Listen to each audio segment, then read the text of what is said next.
Josué, chapitre 7. Les enfants d'Israël commirent une infidélité au sujet des choses dévouées par interdit. Akan, fils de Carmi, fils de Zabdi, fils de Zérak, de la tribu de Juda, prit des choses dévouées. Et la colère de l'Éternel s'enflamma contre les enfants d'Israël. Josué envoya de Jéricho des hommes vers Haï, qui est près de Beth-Aven, à l'orient de Bethel. Il leur dit, « Montez et explorez le pays. » Et ces hommes montèrent et explorèrent Haï. Ils revinrent auprès de Josué et lui dirent, « Il est inutile de faire marcher tout le peuple. 2 ou 3 000 hommes suffiront pour battre Haï. Ne donne pas cette fatigue à tout le peuple, car ils sont en petit nombre. 3 000 hommes environ se mirent en marche, mais ils prirent la fuite devant les gens d'Haï. Les gens d'Haï leur tuèrent environ 36 hommes. Ils les poursuivirent depuis la porte jusqu'à Shebarim, et les battirent à la descente. Le peuple fut consterné et perdit courage. Josué déchira ses vêtements et se prosterna jusqu'au soir, le visage contre terre, devant l'arche de l'Éternel, lui et les anciens d'Israël, et ils se couvrirent la tête de poussière. Josué dit, « Ah, Seigneur Éternel, pourquoi as-tu fait passer le Jourdain à ce peuple pour nous livrer entre les mains des Amoréens et nous faire périr? Oh, si nous eussions su rester de l'autre côté du Jourdain! De grâce, Seigneur, que dirais-je après qu'Israël a tourné le dos devant ses ennemis? Les Cananéens et tous les habitants du pays l'apprendront. Ils nous envelopperont et ils feront disparaître notre nom de la terre. Et que feras-tu pour ton grand nom? » L'Éternel dit à Josué, « Lève-toi. Pourquoi restes-tu ainsi couché sur ton visage? Israël a péché. Ils ont transgressé mon alliance que je leur ai prescrite. Ils ont pris des choses dévouées par interdit, ils les ont dérobées et ont dissimulé, et ils les ont cachées parmi leurs bagages. Aussi les enfants d'Israël ne peuvent-ils résister à leurs ennemis. Ils tourneront le dos devant leurs ennemis, car ils sont sous l'interdit. Je ne serai plus avec vous si vous ne détruisez pas l'interdit du milieu de vous.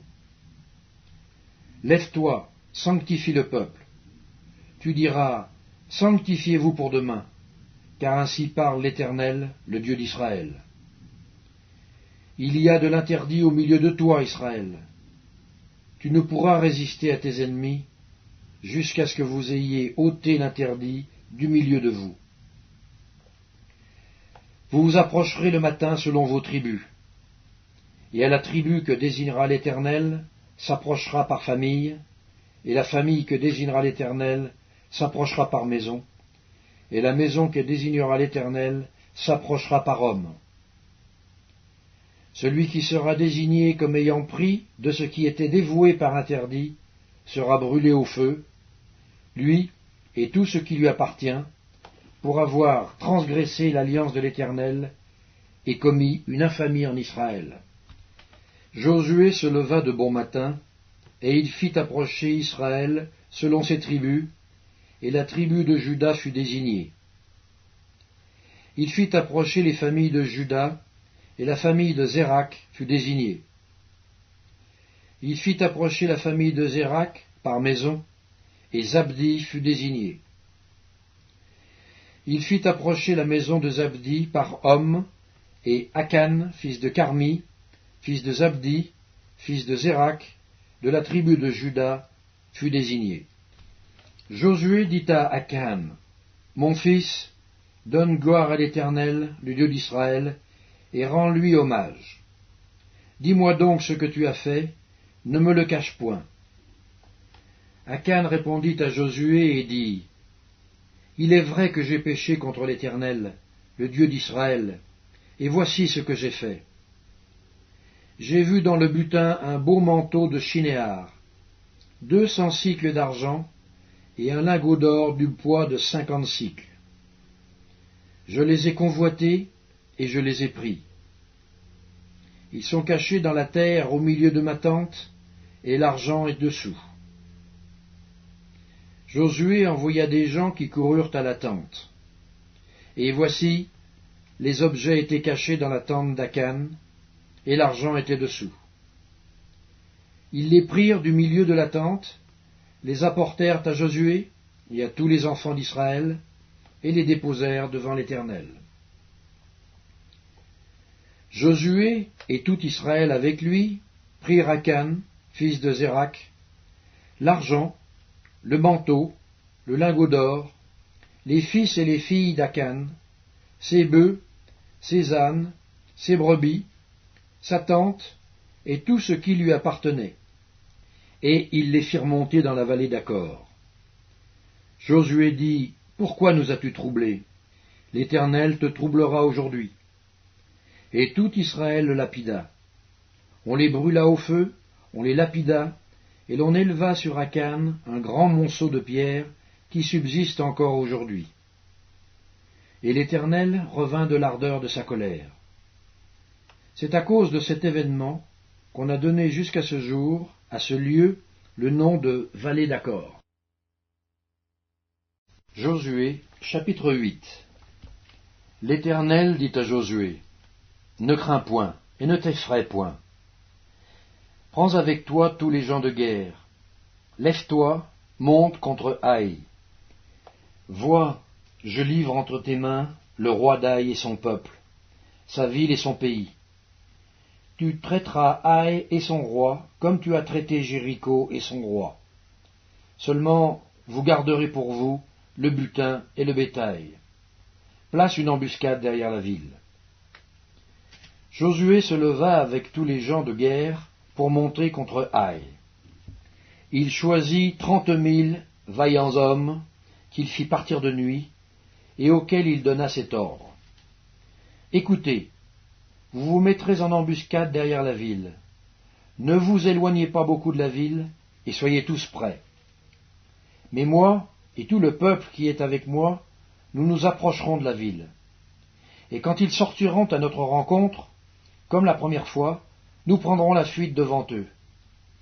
Ils nous poursuivront jusqu'à ce que nous les ayons attirés loin de la ville, car ils diront « Ils fuient devant nous, comme la première fois. » Et nous fuirons devant eux. Vous sortirez alors de l'embuscade, et vous vous emparerez de la ville, et l'Éternel, votre Dieu, la livrera entre vos mains. Quand vous aurez pris la ville, vous y mettrez le feu. Vous agirez comme l'Éternel l'a dit. C'est l'ordre que je vous donne. » Josué les fit partir, et ils allèrent se placer en embuscade entre Béthel et Haï, à l'occident d'Haï, mais Josué passa cette nuit-là au milieu du peuple. Josué se leva de bon matin, passa le peuple en revue, et marcha contre Haï à la tête du peuple, lui et les anciens d'Israël. Tous les gens de guerre qui étaient avec lui montèrent et s'approchèrent. Lorsqu'ils furent arrivés en face de la ville, ils campèrent au nord d'Haï, dont ils étaient séparés par la vallée. Josué prit environ 5000 hommes et les mit en embuscade entre Béthel et Haï, à l'occident de la ville. Après que tout le camp eut pris position au nord de la ville, et l'embuscade à l'occident de la ville, Josué s'avança cette nuit-là au milieu de la vallée. Lorsque le roi d'Haï vit cela, les gens d'Haï se levèrent en hâte de bon matin et sortirent à la rencontre d'Israël pour le combattre. Le roi se dirigea, avec tout son peuple, vers un lieu fixé, du côté de la plaine, et il ne savait pas qu'il y avait derrière la ville une embuscade contre lui. Josué et tout Israël feignirent d'être battus devant eux, et ils s'enfuirent par le chemin du désert. Alors, tout le peuple qui était dans la ville s'assembla pour se mettre à leur poursuite. Ils poursuivirent Josué, et ils furent attirés loin de la ville. Il n'y eut dans Haï et dans Béthel pas un homme qui ne sortit contre Israël. Ils laissèrent la porte ouverte et poursuivirent Israël. L'Éternel dit à Josué, « Étends vers Haï le javelot que tu as à la main, car je vais la livrer en ton pouvoir. » Et Josué étendit vers la ville le javelot qu'il avait à la main. Aussitôt qu'il eut étendu sa main, les hommes en embuscade sortirent précipitamment du lieu où ils étaient. Ils pénétrèrent dans la ville, la prirent, et se hâtèrent d'y mettre le feu. Les gens d'Aï, ayant regardé derrière eux, virent la fumée de la ville monter vers le ciel, et ils ne purent se sauver d'aucun côté. Le peuple qui fuyait vers le désert se retourna contre ceux qui les poursuivaient. Car Josué et tout Israël, voyant la ville prise par les hommes de l'embuscade, et la fumée de la ville qui montait, se retournèrent et battirent les gens d'Aï. Les autres sortirent de la ville à leur rencontre, et les gens d'Aï furent enveloppés par Israël de toutes parts. Israël les battit, sans leur laisser un survivant, ni un fuyard. Ils prirent vivant le roi d'Aï et l'amenèrent à Josué. Lorsqu'Israël eut achevé de tuer tous les habitants d'Aï dans la campagne, dans le désert, où il l'avait poursuivi, et que tous furent entièrement passés au fil de l'épée, tout Israël revint vers Aï et la frappa du tranchant de l'épée. Il y eut au total 12 000 personnes tuées ce jour-là, hommes et femmes, tous gens d'Aï. Josué ne retira point sa main qu'il tenait étendue avec le javelot, jusqu'à ce que tous les habitants eussent été dévoués par interdit. Seulement, Israël garda pour lui le bétail et le butin de cette ville, selon l'ordre que l'Éternel avait prescrit à Josué. Josué brûla Aï et en fit à jamais un monceau de ruines qui subsiste encore aujourd'hui. Il fit pendre à un bois le roi d'Aï et l'y laissa jusqu'au soir. Au coucher du soleil, Josué ordonna qu'on descendît son cadavre du bois, on le jeta à l'entrée de la porte de la ville, et l'on éleva sur lui un grand monceau de pierres qui subsiste encore aujourd'hui. Alors Josué bâtit un autel à l'Éternel, le Dieu d'Israël, sur le mont Ébal, comme Moïse, serviteur de l'Éternel, l'avait ordonné aux enfants d'Israël, et comme il est écrit dans le livre de la loi de Moïse. C'était un autel de pierres brutes, sur lesquelles on ne porta point le fer. Ils offrirent sur cet autel des holocaustes à l'Éternel, et ils présentèrent des sacrifices d'action de grâce. Et là, Josué écrivit sur les pierres une copie de la loi que Moïse avait écrite devant les enfants d'Israël. Tout Israël, ses anciens, ses officiers et ses juges, se tenaient des deux côtés de l'arche, devant les sacrificateurs, les